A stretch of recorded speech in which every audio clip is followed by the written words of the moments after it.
다이어트에 대한 강의들을 계속 해드리고 있고요. 오늘은 이제 마지막 시간으로 유지기의 관리를 어떻게 할 것인가라는 주제로 이야기를 해드릴 거예요. 현재 어깨동무에서는 다이어트 서바이벌이라는 이벤트가 진행 중이고요. 이제 막바지에 이르렀습니다. 다들 살 잘 빼셨는지 모르겠습니다. 다이어트를 하고 나면은 체중이 쭉 줄고 그동안 입었던 옷이 잘 안 맞고 이제 헐렁해지는 느낌이 날 거예요. 그러면 이제 고민을 하게 됩니다. 옷을 새로 사야 될까? 아니면은 좀 기다려볼까 하는데 여러분들 기다리지 마시고요. 일단은 새로 사십시오. 그래야지 줄어드는 옷에 또 새로운 옷에 자기 체형이 그대로 잘 유지가 되는 데 도움이 될 거고요. 다이어트 살을 빼는 거는 정말로 참 쉬워요. 근데 정말로 중요하면서도 어려운 거는 지금부터입니다. 살을 빼고 나서 그걸 이제 그대로 유지가 되도록 해야 되는데, 자, 살을 빼는 거는 남의 도움으로 얼마든지 뺄 수가 있지만 체중이 그대로 유지가 되는 거는요, 내가 예전하고는 달라져야만 합니다. 그리고 그렇게 달라진 습관이 계속 유지가 될 때 거기에 맞게 내 체중도 유지가 되게 될 수 있을 거예요. 다이어트를 하시게 되면은 많은 고민 중에 하나가 먹고 싶은 거를 마음대로 못 먹으니까 좀 힘드시죠. 그러다 보니까는 자꾸 이제 뭐 둥글게 떠올라요. 뭐 치킨이 떠오르기도 하고 짜장면이 떠오르기도 하고 평상시에는 잘 쳐다도 안 보던 음식들이 너무나 맛있게 보이기도 하고 그런 유혹들을 느꼈을 텐데, 근데 사람의 심리라는 게 보통 우리가 습관이 바뀌는 시간을 한 100일 정도로 잡는데요. 100일 동안 꾸준하게 어떤 습관을 우리가 유지를 하게 되면 무의식적으로도 이제 그게 자신의 습관으로 굳어지게 된다고 하는데요. 식사를 줄이고 소식을 하는 습관을 계속 유지를 하다 보면은 어느 순간부터 그다지 먹고 싶은 게 떠오르지 않게 되고 또 그렇게 식탐이 많이 줄어드는 것들을 경험을 하실 수 있게 될 겁니다. 어떤 분들은 가끔 그런 분들이 있어요. 내가 그동안 다이어트 하느라고 너무 고생했으니까 딱 한 번만 그동안 참고 안 먹었던 많은 것들, 맛있는 것들을 실컷 먹고는 다시 열심히 해야지 라고 하시는 분들이 있는데요. 자, 절대로 1년이 지나기 전까지는 포식을 하는 일이 없으셨으면 합니다. 일단 다이어트를 하게 되면 위장이 많이 줄어들게 되는데, 그 맞춰진 위장에 따라서 내가 조금 배가 부르다 그러면 식사를 항상 거기까지만 하게 되면 체중이 급격하게 늘거나 요요가 생기지는 않게 되는데요.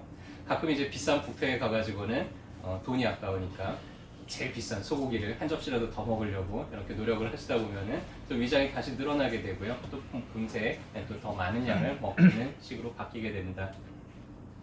자, 일단은 체중을 유지하기 위해서 여러분들이 알아야 될 개념이 한 가지가 있는데요. 그 중에 하나가 체중 조절점이라고 하는 거예요. 우리 인체는요, 항상성이라는 게 있습니다. 내 몸의 상태가 일정하게 유지가 되도록 계속 대사를 혹은 면역계통을 조절을 하면서 내 건강이 일정하게 유지가 되도록 하는데요. 이 체중도 마찬가지예요. 여러분들이 한번 내가 체중이 딱 이렇게 뭐 한 70kg면 70kg 그렇다 그러면은 한번 이렇게 과식하면 뭐 한 1, 2kg 정도 늘어날 수 있어도 다시 정상생활로 돌아가면 다시 원위치가 될 거고요. 또 내가 조금 뭐 스트레스 받고 식사를 좀 거르고 해서 체중이 한 1, 2kg 빠졌다가도 또 정상생활이 유지가 되면은 또 다시 예전 체중 70kg대로 다시 되돌아가고, 여아에서는 그 몸무게가 크게 벗어나지 않으면서 계속 왔다 갔다 하게 될 텐데요. 자, 이 체중을 조절하는 시스템이 우리 뇌 밑에 보면 뇌하 수체에 있는 시상하부에 그런 체중 조절 시스템이 있습니다. 그래서 거기에 한번 내 체중이 70kg 딱 입력이 되면은요, 우리 몸에서 그거보다 체중이 좀 늘어나게 되면은 교감신경계를 항진시키고 여러 가지 이제 갑상선 호르몬 분비량을 늘리면서 대사를 많이 높여요. 그래서 열량을 많이 소모를 해서 다시 예전 몸무게로 되돌아가게 만듭니다. 그 반대가 돼서 내가 체중이 좀 빠졌다 그러면은 대사를 떨어뜨리고 교감신경계를 떨어뜨려서 몸에서 에너지를 많이 안 쓰게 만들어요. 그렇게 해서 다시 예전 체중으로 되돌아가는 이런 항상 시스템이 조정이 되어 있는데, 이거를 체중 조절점 세트 포인트라 그래요. 마치 이제 이런 거로 비유를 할 수 있을 겁니다. 이제 여러분들이 제가 문제를 하나 내볼게요. 자, 다이어트를 해가지고는 체중이 빠졌어요. 체중이 빠진 거를 우리 몸은 좋아할까요? 싫어할까요? 그렇죠. 우리 마음은 좋지만 우리 몸의 입장에서는 그걸 별로 달가워하지 않아요. 마치 이런 거랑 똑같습니다. 여러분들이 금전적으로 여유가 있을 때마다 돈을 차곡차곡 모아가지고는 펀드에다 이렇게 딱 넣어놨어요. 그래서 펀드 이제 금액이 쌓여가는 통장을 보면서 한 번씩 이렇게 마음의 위안도 얻고 뿌듯함도 느끼고, 내가 나중에 좀 형편이 어려울 때 이 돈이 있기 때문에 내가 그렇게 어렵지 않게 무사히 넘어갈 수 있을 거야. 좀 안심도 되고 하셨을 거예요. 근데 어느 날 통장 잔고를 딱 봤더니 펀드가 갑자기 반토막이 났어요. 여러분들 기분이 어떨까요? 좋을까요? 그 상황이 너무나 억울하고 너무나 분하기도 할 겁니다.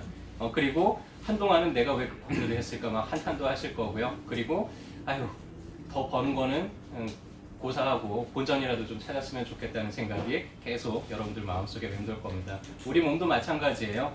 내가 좀 풍족하게 먹었을 때 그 남는 열량을 우리 몸에서는 지방으로 차곡차곡 저축을 해놓습니다. 혹시라도 내가 나중에 먹을 거를 쉽게 구하지 못할 때를 대비해서 내 몸의 안전을 지키기 위한 시스템이죠. 자, 근데 어느 날 이 지방이 너무나 급격히 줄어든 거예요. 우리 몸도 마찬가지로 너무나 한탄스럽고 너무나 분하고 어떻게든지 본전을 회복해야지라는 그런 생각을 하면서 이제 지내기 때문에 그럴 때 여러분들이 과식을 하게 되면은요 그동안 뺐던 살이 갑자기 어느 순간 이렇게 확 다시 되돌아가는 그런 경험을 하게 될 겁니다. 자, 그래서 언제까지 빠진 체중을 그대로 유지를 해야 되냐면요 보통 그 기간을 1년 정도로 잡아요.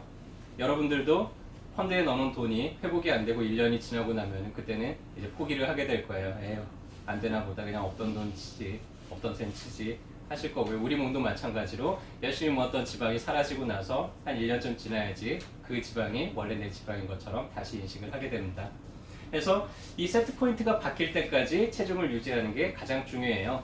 내가 70kg가 세트 포인트가 되어 있다 그러면 그 70kg를 계속 유지하기 위해서 우리 몸이 대사를 조절을 하게 돼요. 다이어트를 열심히 해가지고 내가 48kg를 만들어 놨어도 세트 포인트가 아직도 70kg일 때는 언제든지 조금만 열량이 높아지면 다시 되돌아가려고 우리 몸은 바뀌게 되어 있습니다. 근데 한 1년 정도 지나면 이제 우리 시상하부에서 빠진 체중이 내 정상 체중이구나 라고 다시 인식을 하게 되고요. 그렇게 돼서 이제 세트 포인트가 바뀌고 나면 이때부터는 여러분들이 뷔페 한 번씩 가셔도 괜찮습니다. 좀 과식을 해서 체중이 한 1, 2kg 늘어나더라도 다시 바뀐 세트 포인트에 맞춰서 내 몸이 이제 알아서 그거를 조절을 하게 될 거예요. 그래서 진정한 다이어트의 성공은요 살을 뺀 순간이 아니라 살을 빼고 나서 1년 뒤까지 그거를 유지했을 때 이제 진정한 성공이라고 할 수가 있습니다. 그래서 유지기를 계속해서 꾸준하게 잘 관리하는 게 중요하고요. 자, 두 가지만 꼭 지켜주십시오. 하나, 오랫동안 씹고 천천히 먹는 거. 자, 두 번째, 배가 부르면은 식사를 거기서 중단하는 거. 그 두 가지만 1년 동안 잘 유지를 하고 습관을 들이시면요 절대로 예전 몸무게로 되돌아가지 않을 거고요. 그리고 내 바뀐 습관에 맞춰서 내 체중은 계속해서 조금씩 더 줄어들면서 변화를 할 수 있게 될 겁니다. 마지막으로 두 가지 메시지를 드리겠는데요. 비만에 대한 책들, 다이어트에 대한 책들 참 많이 나오는데 되게 재밌는 책이 하나 있었어요. 강요된 비만. 현대 사회에서 가장 빠르게 확산되는 전염병, 코로나가 아니고 비만이라고 WHO에서 얼마 전에 정의를 했는데요. 각 나라마다 이제 개발도상국마다 이 비만 인구들이 아주 급속하게 늘어나고 있습니다. 왜 이렇게 사람들이 살이 많이 찔까요?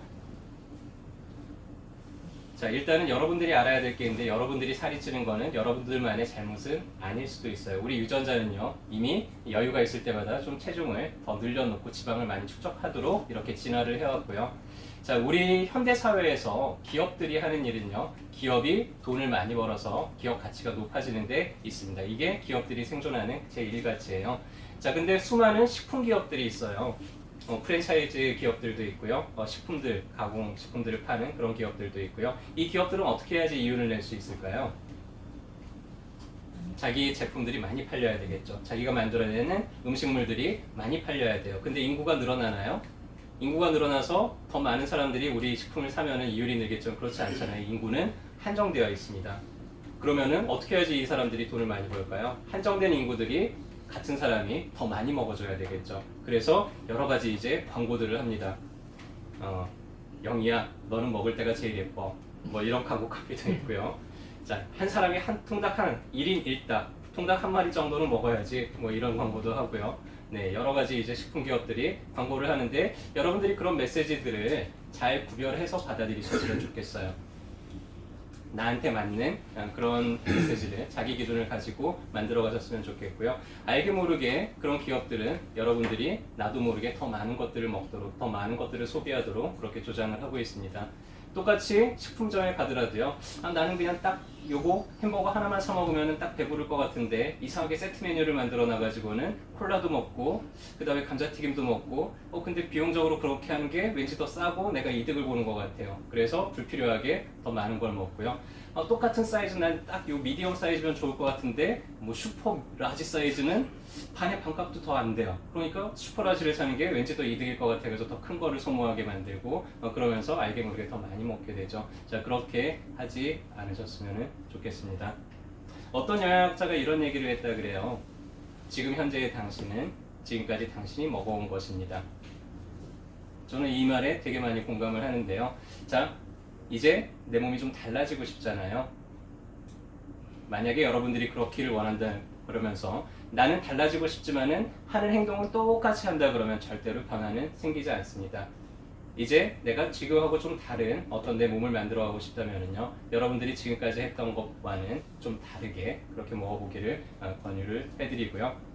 조금 내 몸을 더 많이 아끼고 사랑해 주셨으면 좋겠어요. 하나밖에 없는 내 몸을 위해서 좀 더 좋은 것들을 내 몸에 주시고요. 그렇게 해서 좀 더 건강하고 그리고 가벼운 그런 몸을 만들어 가셨으면 좋겠습니다.